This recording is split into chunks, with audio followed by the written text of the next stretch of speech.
Taliban monster, kill others because of their sick representation of the Islam and their sick representation, their sick minds, and their sick races. And that is my message to the Taliban. What kind of human are you if you want to kill somebody because of a corrupted way you interpreted a book?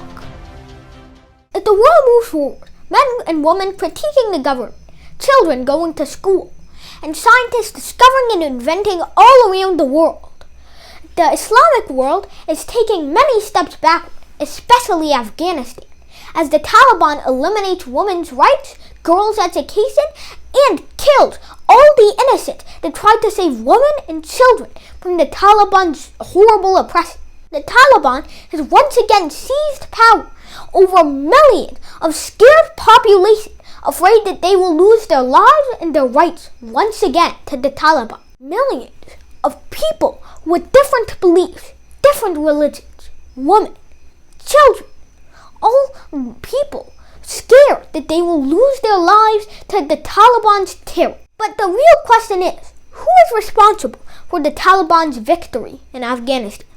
Some say that it was America, who spent 20 years and $2 trillion on a failed attempt to rebuild a broken nation, Afghanistan. Some say it was the civilians of Afghanistan, of which an extremely small percentage actually welcomed in the Taliban to cities. Some say that it was the extremely corrupt and cowardly president, Ashraf Ghani, who actually called off all the soldiers, told them to retreat as soon as they see the black on white inscription. They tell those people to retreat while sitting in their luxurious palace. Naturally, all the guns are aimed at Ashraf Ghani.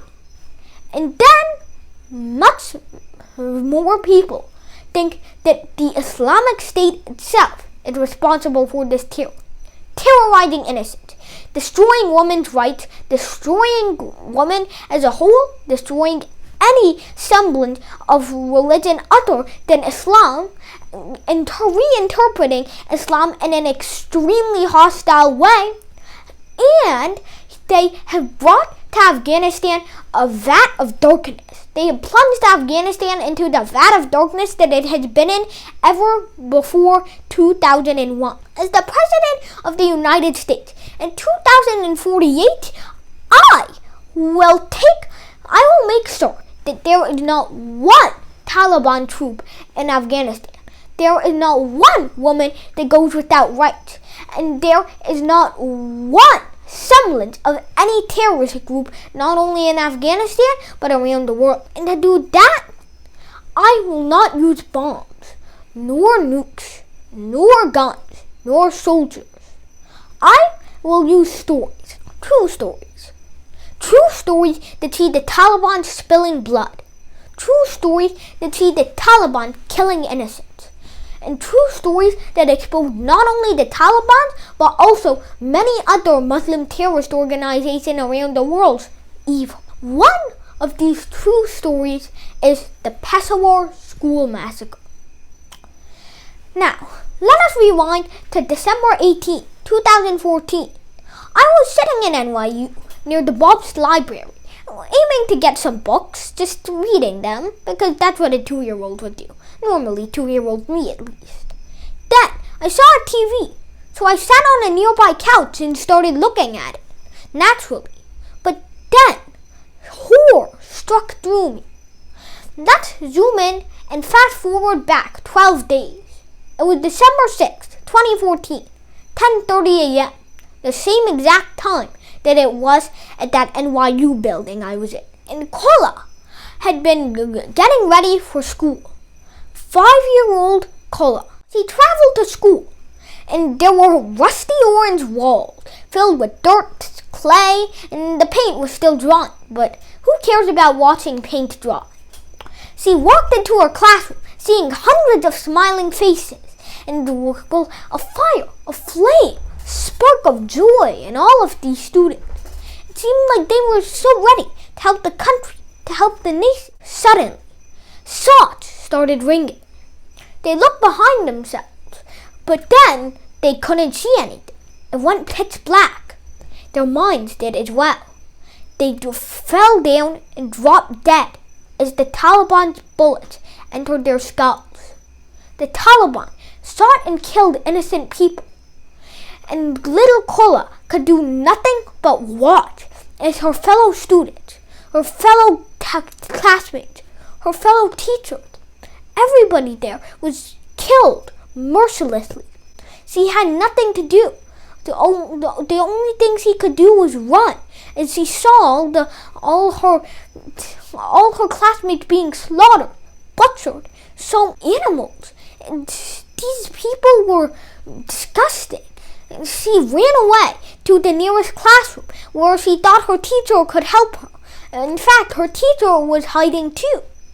She hid under a desk, hoping for something to happen, hoping for her to save her life. She was like a little flower. Even her parents described her as one. She didn't want to lose her life, and she thought that this wasn't what the Quran preaches. This isn't what my father taught me. The Quran preaches peace. It preaches women's rights. It did not preach violence.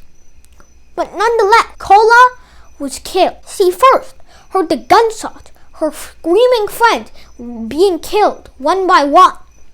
Then she heard a creak made by her, and then the stomps of the Taliban militants into her classroom. She could only think in her final moments as she heard the Taliban bust into the room and look under the desk. Then she started begging for mercy. She started saying, "Please, can I have mercy? Please." But the Taliban had no response except gunfire. The Kola was shot 3 times in the head. Her teacher was also killed. And her father could do nothing but think about what had just happened. What had just happened to his beautiful, beloved daughter. What had happened? He had lost one of the biggest pieces of his heart, one of the biggest pieces of his life, right to those sick Taliban militants. I want to tell the Taliban this. Think about how many times their parents raised them. Think about how many times they were raised and fed and taught by their parents, only for you to end their lives right there? What kind of person are you? You some kind of monster? Are you a human? If you want to shed blood, you want to shed blood just for your sick beliefs and for Allah, with quotation marks. If Allah really accepts what you are doing, I cannot imagine how malevolent Allah is, because Allah does not accept this kind of terror. Allah did not accept this kind of killing, this kind of bloodshed. Yes, sure, Allah says go to war, kill the enemies, but that is only part of the quote, cherry-picked by the Islamists, cherry-picked by racists, cherry-picked by the people who want to make Muslims look bad. Racists who kill others, butcher others, enslave others, kill others because of their sick representation of the Islam and their sick representation, their sick minds, and their sick races. I have honestly nothing to say to you Taliban monsters who are watching this. And that is my message to the Taliban. What kind of human are you if you want to kill somebody because of a corrupted way you interpreted a book? These 5-year-old children, these young people, they went for the angels, the people who just were born, the people who just entered this world, and they had to kill them so brutally, so heartlessly like that. It really shows the true nature, the true evil of the Taliban. And this is not the only incident. This is not an isolated incident. They have killed not only 150 in Pakistan, but they have also killed 250 and 20,000 in Afghanistan. These people are not to be trusted and not to be believed as the saviors of Islam or the leaders of 2 billion Muslims around the world. These people are to be believed as not only traitors to the Muslim religion, but racist people who shed blood for their sick beliefs, and sadists, psychopaths. That's the thing. Taliban's true evil. The Taliban's true evil had not been fully exposed to many Eastern countries. So, I want to say that the Taliban is a disgusting force. The Taliban and many other Muslim terrorist groups around the world, including Al-Qaeda, which organized 9/11, and the IS, who has been fighting and killing many other people in many other regions, such as the Middle East with Syria and Iraq. All these Muslim groups are banes of good. They are the bane of all good. And they use their sick definition of good and their sick definition of peace to fool others into thinking that they are a benevolent force that represents all of Islam. They are not to be trusted. And they are not to be trusted not only as a nice force, but even if you do not see them as benevolent, but they are not to be trusted as the leader of all Muslims altogether. That is my message to the Taliban. And now, to you out there, normal viewers watching, Afghanistan has already fallen just a few hours, and now we are worried if the entire world is next. So IS, Al-Qaeda, Taliban, they are not benevolent forces, and we need to do whatever we can to separate religion from actual borders, actual warring, actual terror, and actual slaughter and bloodshed. Actual bloodlust shall be mutually exclusive and non-existent.